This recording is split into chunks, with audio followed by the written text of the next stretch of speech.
बिस्मिल्लाहिर्रहमानिर्रहीम। अस्सलाम वालेकुम दोस्तों, उम्मीद करता हूँ आप सब खैरियत से होंगे। हम शुरू करने जा रहे हैं 10th क्लास का मैथ, जिसकी एक्सरसाइज 1.1 हम अभी स्टार्ट करेंगे। यूनिट वन है क्वाड्रेटिक इक्वेशंस के हवाले से। और क्वाड्रेटिक इक्वेशंस क्या है, इस यूनिट के अंदर हम पढ़ेंगे। क्वाड्रेटिक इक्वेशंस की डेफिनेशन के बारे में मालूम करेंगे। क्वाड्रेटिक इक्वेशंस को सॉल्व करने के कौन कौन से मेथड हैं। फैक्टराइजेशन मेथड है, कंप्लीटिंग स्क्वायर मेथड है, क्वाड्रेटिक फार्मूला है। और अगर आपके पास क्वाड्रेटिक इक्वेशन की फॉर्म ऐसी बनेगी जिसके अंदर हाईएस्ट पावर जो है वो क्वाड्रेटिक वैल्यू यानी कि सेकंड डिग्री के या हाईएस्ट पावर 2 के अलावा उसका मल्टीपल हो, यानी कि 4 हो, 8 हो, 6 हो, तो हम उसको क्वाड्रेटिक फॉर्म में रिड्यूस करके कैसे सॉल्व करेंगे। रेसिप्रोकल फॉर्म अगर आ जाए या रेडिकल फॉर्म आ जाए, तो जिस तरह ये इन्होंने 3 टाइप्स दी हैं, तो ऐसी टाइप्स ऑफ क्वाड्रेटिक इक्वेशन को कैसे सॉल्व करेंगे, ये सब कुछ हम इस यूनिट में पढ़ने जा रहे हैं। तो यूनिट 1 को स्टार्ट करते हैं। इसका सबसे पहला टॉपिक है क्वाड्रेटिक इक्वेशन। क्वाड्रेटिक इक्वेशन क्या होती है? क्वाड्रेटिक इक्वेशन ऐसी इक्वेशन होती है जिसकी हाईएस्ट पावर आपके पास, जिसके अंदर वेरिएबल की हाईएस्ट पावर आपके पास 2 हो। तो ये कहता है an equation which contains the square of the unknown variable quantity. Unknown quantity जिसको हम, ऐसी क्वांटिटी जिसकी वैल्यू हमें मालूम नहीं है, और वेरिएबल का भी ये मतलब है कि जिसकी वैल्यू तब्दील हो सकती हो। तो ऐसी वैल्यू को क्या कहते हैं? अननोन वैल्यू भी कहते हैं, वेरिएबल भी कहते हैं। आपने अलजब्रे के अंदर बहुत ज़्यादा वेरिएबल का लफ्ज़ इस्तेमाल किया है, ठीक है। तो वेरिएबल कोफिशेंट ये सब आपने पढ़ रखा है। तो वेरिएबल से मुराद क्या हुआ कि अननोन वैल्यू वाली टर्म को हम वेरिएबल कहते हैं। और उसकी पावर क्या होनी चाहिए? उसकी हाईएस्ट पावर होनी चाहिए आपके पास 2, बट जिससे इसने यहाँ पे लिखा है स्केयर हो but no higher power. Square से हायर पावर ना हो x की वैल्यू, तो ऐसी इक्वेशन को हम क्या कहेंगे? क्वाड्रेटिक इक्वेशन कहेंगे, या उसका दूसरा नाम होता है equation of the second degree. तो वो कहता है second degree equation in one variable x of the form, अगर उसके अंदर सिर्फ एक ही वेरिएबल हो, एक से ज़्यादा वेरिएबल भी हो सकते हैं, लेकिन किसी भी वेरिएबल की जो पावर है वो आपके पास स्केयर से ज़्यादा नहीं होनी चाहिए, 2 से ज़्यादा नहीं होनी चाहिए। तो वो ये कहता है कि फॉर एग्जांपल अगर आपके पास वन वेरिएबल, सिंगल वेरिएबल वाली सेकेंड डिग्री इक्वेशन है जिसके अंदर वेरिएबल x है, तो उसको हम इस फॉर्म में लिखेंगे जो कि ये इसने बताई है कि ax square plus b x plus c is equals to 0। इसके अंदर a, b और c जो हैं वो रियल नंबर्स हैं, जबकि उसने कहा है कि a आपके पास शुड नॉट इक्वल्स टू 0। ऐसा क्यों? अगर a ही 0 हो जाएगा तो आपके पास क्या होगा? 0 जब x स्क्वायर से मल्टीप्लाई होगा तो x स्क्वायर वाली टर्म पूरी 0 हो जाएगी। पीछे आपके पास क्या बचेगा? बी एक्स प्लस सी। अगर आपके पास वेरिएबल की पावर सिंगल हो, यानी कि 1 हो, वेरिएबल की पावर x की पावर 1 हो, तो ये आपके पास क्या हो जाएगी? ये आपके पास लीनियर इक्वेशन हो जाएगी।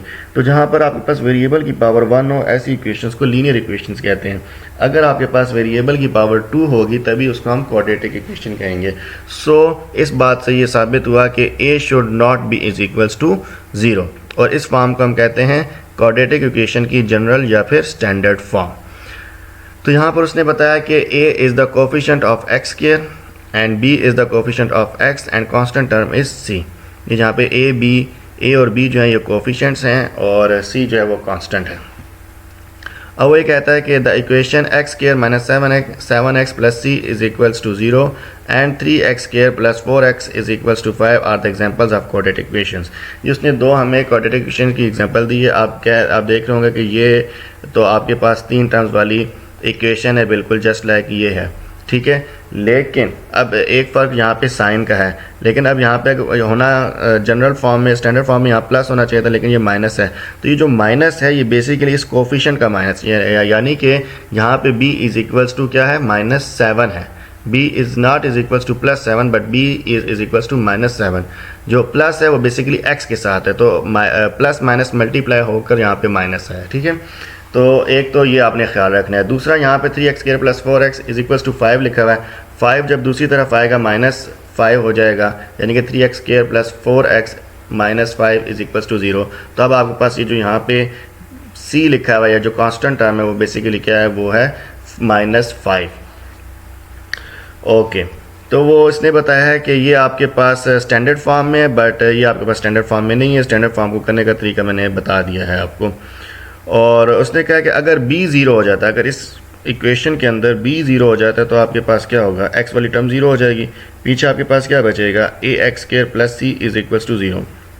तो ऐसी सूरत हाल में आप इस इक्वेशन को क्या कहेंगे, इस इक्वेशन को आप कहेंगे pure quadratic equation. For example उसने बताया x square minus 16 is equals to zero. अब ये आपको पता है एक्स होल का स्क्वायर माइनस 4 का square, x square minus 4 square is equals to x square minus 16, यानी कि उसको सॉल्व करेंगे तो एक्स माइनस 16 बनता है। बट मैं आपको ये कहना चाह रहा हूँ कि जो फार्मूला भी बनता है तो ये क्या बनेगा, ये प्योर क्वाड्रेटिक की फॉर्म बन जाती है, ठीक है। इसी तरह उसने कहा कि and 4x is equals to 7 are the pure quadratic equation. जब आप 4x स्क्वायर 7 को इक्वल की दूसरी तरफ लेकर जाएंगे, 4x स्क्वायर माइनस 7 हो जाएगा इज़ इक्वल्स टू 0। तो ये भी आपके पास प्योर क्वाड्रेटिक फॉर्म बन रही है। तो ये था क्वाड्रेटिक इक्वेशन और प्योर क्वाड्रेटिक इक्वेशन का तारुफ। तो अब हम देखते हैं क्वाड्रेटिक इक्वेशंस को सॉल्व करने का मेथड क्या है। क्वाड्रेटिक इक्वेशंस को सॉल्व करने का मेथड है, एक मेथड कहलाता है फैक्टराइजेशन और एक मेथड कहलाता है completing square method. Factorisation method में आपने क्या करना है कि सबसे पहले आपने स्टैंडर्ड फॉर्म को नोट करना है। फैक्टर से क्या मुराद है, फैक्टर से ये मुराद होता है कि वो दो टर्म्स जो आपस में मल्टीप्लाई होकर आपको एक प्रोडक्ट दे रही होती हैं, इन ये जो दो फैक्टर्स, ये दो टर्म्स आपस में मल्टीप्लाई हो रही हैं उनको फैक्टर्स कहते हैं, और जो मल्टीप्लाई करने से आंसर आता है उसको हम मल्टीपल कहते हैं। तो कहता है कि अगर आपके पास दो नंबर, अच्छा अब उसने ये कहा है कि आपने क्या करना है, if two numbers r and s can be found for equation such that r plus s is equals to b and r and s multiply is equals to ac, then ax square plus bx plus c can be factorized into two linear factors। अब इसमें आपने क्या करना है, आपने factorisation इसलिए करनी है कि आपने जो क्वाड्रेटिक फॉर्म है उसको आपने लीनियर फॉर्म में कन्वर्ट करना है, ठीक है। तो मिड टर्म ब्रेक करना है इसके अंदर, मिड टर्म ब्रेक करके आप फैक्टर्स बनाएंगे और फैक्टर्स बनाने से आपके पास क्या होगा कि आपके पास एक quadratic equation basically linear form में कन्वर्ट हो जाएगी और उस लीनियर फॉर्म से आप x की दो वैल्यूज़ निकाल लेंगे। तो इसको सॉल्व करने का क्या तरीका है देखते हैं हम एग्जाम्पल नंबर 1 में। एग्जाम्पल नंबर 1 में उसने कहा कि 3x square minus 6 is equals to x plus 20। इसको आपने सॉल्व करना है, ये क्वाड्रेटिक इक्वेशन है, इसको आपने standard form of quadratic equation में लाने के लिए क्या करना है, ये मैंने इसको एडिट किया है। आपने तमाम टर्म को इक्वल की दूसरी तरफ ले जाना ताकि इक्वल की राइट तरफ आपके पास सिर्फ और सिर्फ ज़ीरो हो। तो जब आप इक्वल की राइट से लेफ़्ट साइड की पे ये टर्म लेकर गए तो इनके साइन बदल जाएंगे। 3x स्क्वायर माइनस 6x पहले से था, इक्वल की दूसरी तरफ से x आया तो ये माइनस x हो गया और प्लस 20 भी इधर आके माइनस 20 हो गया। देन आपने इसको सॉल्व किया, माइनस 6x और माइनस x मिलकर माइनस 7x बन गए।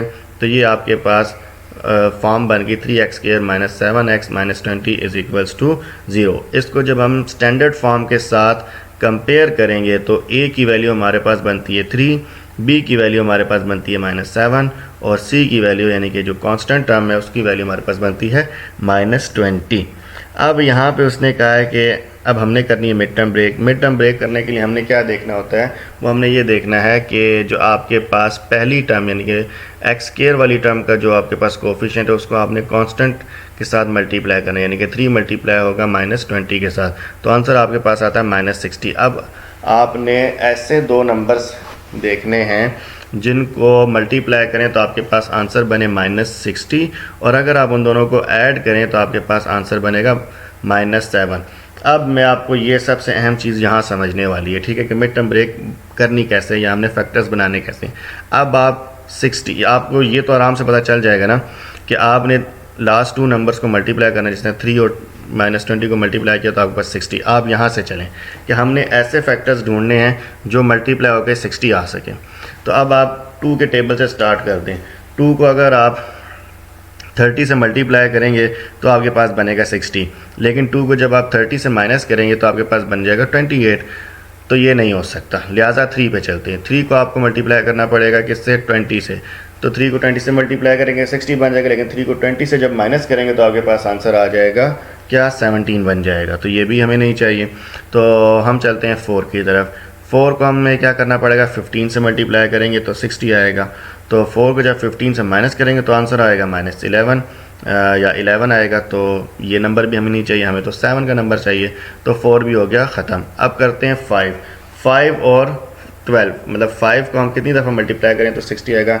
5 10 50 एंड 5 12 60। तो 5 को 12 से मल्टीप्लाई करेंगे तो हमारे पास 60 आएगा। तो अगर हम 5 को 12 से माइनस करेंगे तो क्या आंसर आएगा? 7 आएगा जी। तो हमें 7 ही चाहिए। तो अब हमें पता चल गया कि 12 और 5, 12 और 5 जो हैं वो फैक्टर्स हैं। तो हमें 7 किस तरह चाहिए? हमें 7 चाहिए माइनस में। तो अब हमें 7 माइनस में चाहिए, तो इसका मतलब है बड़ी टर्म के साथ जो है वो माइनस होना चाहिए, लिहाजा माइनस जो है वो 12 के साथ होगा, क्योंकि हमें आंसर माइनस में चाहिए। बी की वैल्यू है हमारे पास -7, लिहाजा बड़ी टर्म के साथ हम क्या लिखेंगे? माइनस लिखेंगे। तो अगर यहाँ पे होता कि +60 होता तो फिर हम क्या करते? फिर हम दोनों के साथ माइनस लिखते, क्योंकि या तो हम दोनों के साथ माइनस लिखते या हम दोनों के साथ, हाँ दोनों के साथ हमें माइनस ही लिखना पड़ता, क्योंकि हमें नहीं, हमें फिर ये चीज़ देखनी पड़ेगी कि आपको प्लस करके क्या आंसर आता है। प्लस करके भी तो उसका हमें कुछ ना कुछ आंसर लाना है। अगर यहाँ पे फॉर एग्जांपल प्लस करके आंसर बनता 17, तो फिर हम दोनों के साथ प्लस लगाते या दोनों के साथ हम माइनस तब लगा सकते थे, क्योंकि माइनस माइनस मल्टीप्लाई होकर आपके पास प्लस में 60 आंसर आता और यहाँ पे आपके पास -17 आ रहा होता। और अगर इधर भी प्लस होता और उधर भी, यानी कि 60 के साथ भी प्लस होता और 17 के साथ भी प्लस आता, तो फिर हम दोनों के साइन को प्लस रहने देते, चेंज ना करते। बहरहाल दोबारा क्वेश्चन की तरफ आएँ, दौड़ आएँ वापस, अपने घोड़ों को ज़्यादा ना दौड़ाएं। दोबारा क्वेश्चन की तरफ आते हैं कि हमने बनाना था -7, उसके लिए हमने दो फैक्टर्स बना लिए, -12 और 5। तो अब आपने क्या करना है? अब आपने ये करना है कि जो आपके पास x वाली टर्म थी, आपने उसको स्प्लिट कर देना है दो टर्म्स में, -12x + 5x आपने लिख दिया। देन आपने क्या किया कि आप अज्यूम कर लें यहाँ पे दो ब्रैकेट्स में, जो पहली दो टर्म्स हैं उनको एक ब्रैकेट में कंसिडर कर लें, या आपने पेंसिल से करना है सिर्फ अपनी समझने के लिए। और जो लास्ट दो टर्म्स हैं 5x - 20, इनको भी दो आपने पेंसिल से ब्रैकेट में कर लेने, ये यानी कि ये आपके पास अब दो टर्म बन गई। एक बन जाएगी 3x² - 12x और एक आपके पास बन जाएगी 5x - 20। दरमियान में प्लस है, इसका ख्याल रखना है, इसको नहीं चेंज करना। ओके, देन आपने क्या करना है कि यहाँ पे देखें आपके पास दोनों में x मौजूद है, तो एक तो x आपके पास बाहर आ जाएगा, दूसरा एक आपके पास 3 और दूसरा 12, यानी कि 3 और 12 ये एक दूसरे के मल्टीपल हैं। तो अब आप क्या करेंगे? 3x कॉमन ले लेंगे। 3x यहाँ से कॉमन ले लिया, अंदर आपके पास क्या बचा? इधर आपके पास 3x² में से 3x चला गया तो पीछे x बचा, और 12x में से 3x बाहर निकला, यानी कि x से निकल गया, और 12 को हम 3 पे डिवाइड कर देंगे तो आपके पास आंसर आता है 4। तो x - 4 आपके पास अंदर आ गया। इसी तरह प्लस जो पहले से ऑपरेटर था वो एज इट इज़ रहा।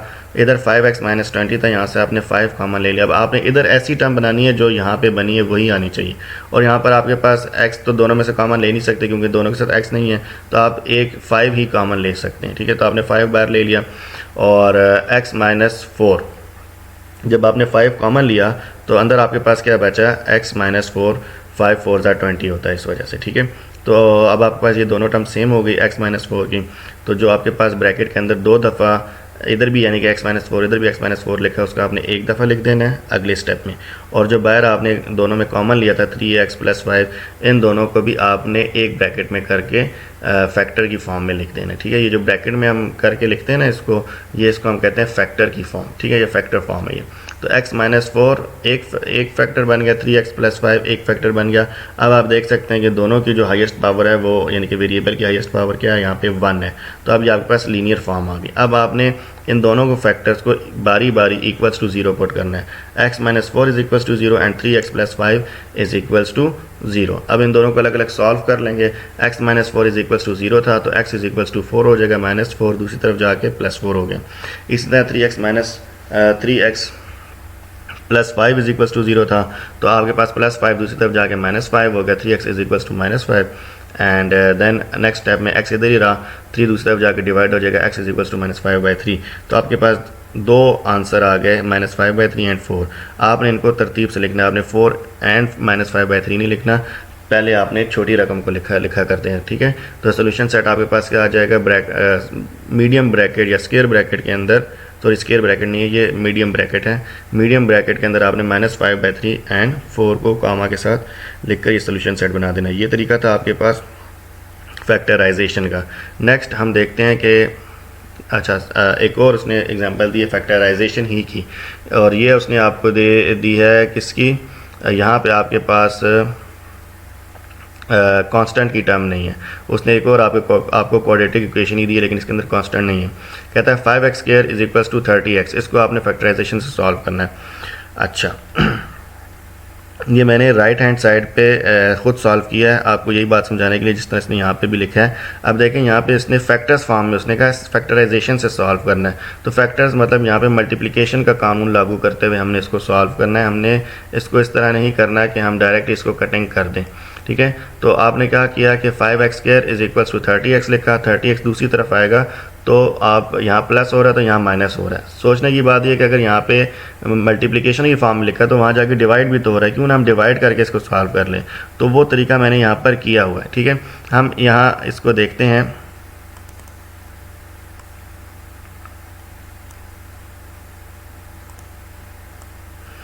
देखें, अगर हम इस तरह सॉल्व करते हैं, यानी कि एक तरफ मैंने इसको एडिशन के फॉर्म में सॉल्व किया और एक तरफ मैंने इसको मल्टीप्लाई के फार्मूले के तहत प्लस मल्टीप्लाई के फार्मूले के तहत मैंने इसको सॉल्व किया है।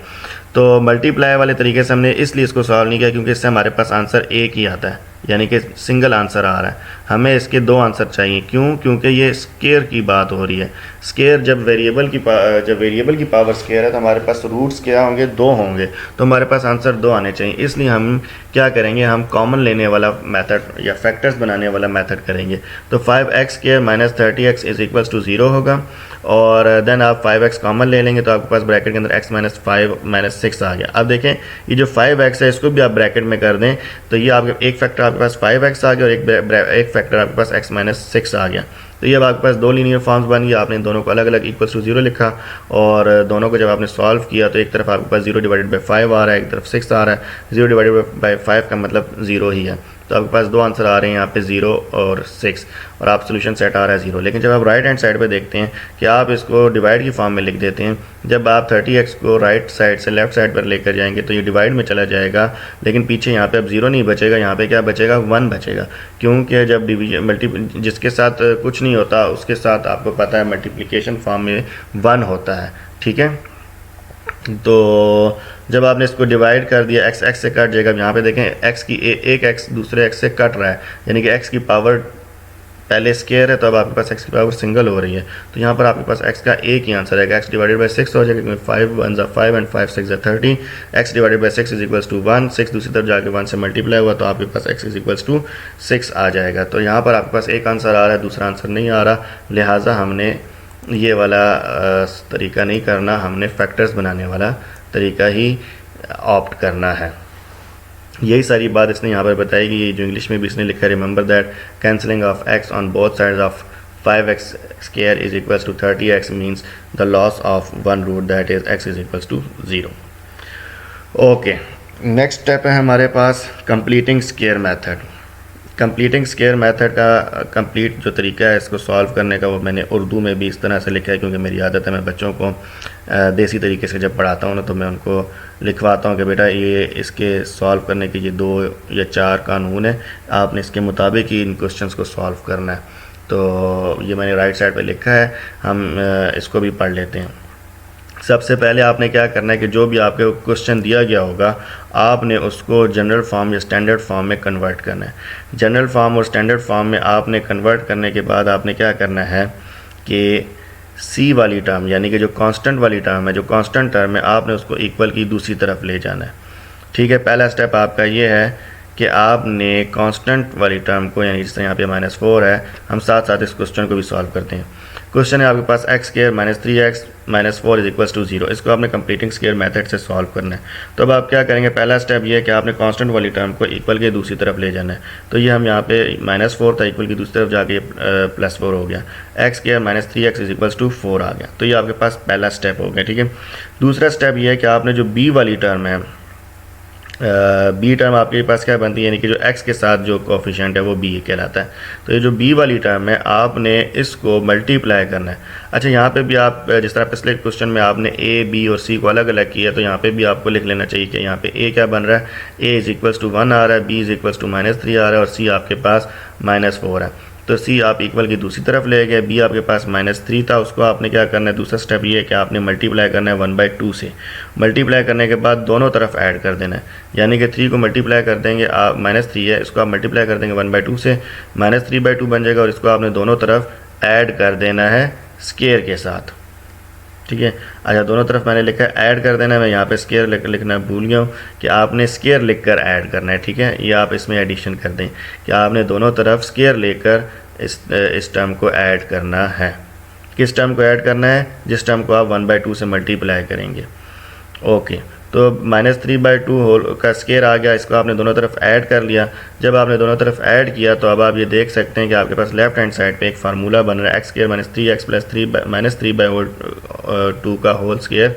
इसको आप ये देखें, आप जब इसको आप फार्मूले के तहत लिखेंगे तो यानी कि आप इसको ब्रैकेट्स में करके लिखें तो ये वाली फॉर्म बन रही है, यानी कि x का स्केयर -2 × x × 3/2 प्लस ब्रैकेट में -3/2 होल का स्केयर, यानी कि ये फॉर्म बन रही है a का स्केयर -2ab प्लस या माइनस b का स्केयर प्लस b का स्केयर। b की एक्चुअली वैल्यू ही -3/2 है। ठीक है, तो ये आपके पास a + b या a - b होल का स्केयर का फार्मूला बन रहा होगा।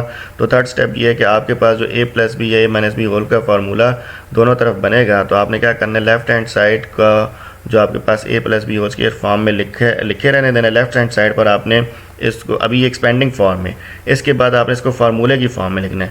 फार्मूले के फॉर्म के बाद आपने इसको एज इट इज़ रहने देना है। राइट हैंड साइड पे जो भी आपके पास टर्म बन रही होगी उसको आपने सॉल्व करना है, यानी कि यहाँ पर आपके पास 4 प्लस ब्रैकेट में -3/2 है और होल का स्केयर। तो सबसे पहले आपने स्केयर लिया, 3 का स्केयर 9 हो गया, 2 का स्केयर 4 हो गया, माइनस को स्केयर लें तो वो प्लस में कन्वर्ट हो जाता है, 4 + 9/4।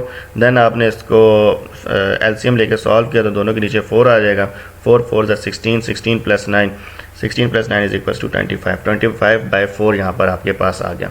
अब ये मज़ीद सॉल्व नहीं हो सकता, तो अब आपने क्या करना है, अब इसका आपके पास फोर्थ स्टेप है कि आपने दोनों तरफ स्क्वायर रूट ले लेना है। दोनों तरफ आपने स्क्वायर रूट लेकर सॉल्व करना है। स्क्वायर रूट दोनों तरफ लिया तो साथ में आपने प्लस माइनस लिखना है, या लेफ्ट हैंड साइड पे जब आप स्क्वायर रूट लेंगे तो आपके पास स्क्वायर रूट से कट जाएगा, और राइट हैंड साइड पे आपके पास जो परफेक्ट स्क्वायर हैं वो आपके पास सॉल्व होकर प्लस माइनस फॉर्म में आपने उनको लिख देना है। यानी कि ये √25/4 था, तो ये 25 5 का स्क्वायर है और 4 जो है वो 2 का स्क्वायर है। तो आपने इनको स्क्वायर रूट लेने के बाद आपने इनको सिंगल उसमें लिख देना, यानी कि पहले ये 5 का स्क्वायर था, स्क्वायर कट गया तो आपके पास +-5/2 इस तरह से आ गया। ठीक है, अब आपने क्या किया कि आपने एक दफ़ा इसको x को 2 दफ़ा लिखना है, एक दफ़ा आपने प्लस के साथ लिखना है और एक दफ़ा आपने इसको माइनस के साथ लिखना है। ठीक है, तो x इज़ इक्वल हो जाएगा आपके पास -3/2 = +5/2, और एक दफ़ा आपके पास इज इक्वल हो जाएगा -5/2 किया। इसने यहाँ पे इस तरह किया कि x = 3/2 देन +-5/2 लिखा है। अब आपने इसको एक दफ़ा प्लस के साथ लिखा और एक दफ़ा आपने इसको यहाँ पे माइनस के साथ लिखा, 3/2 - 5/2, और इधर आपने लिखा 3/2 + 5/2।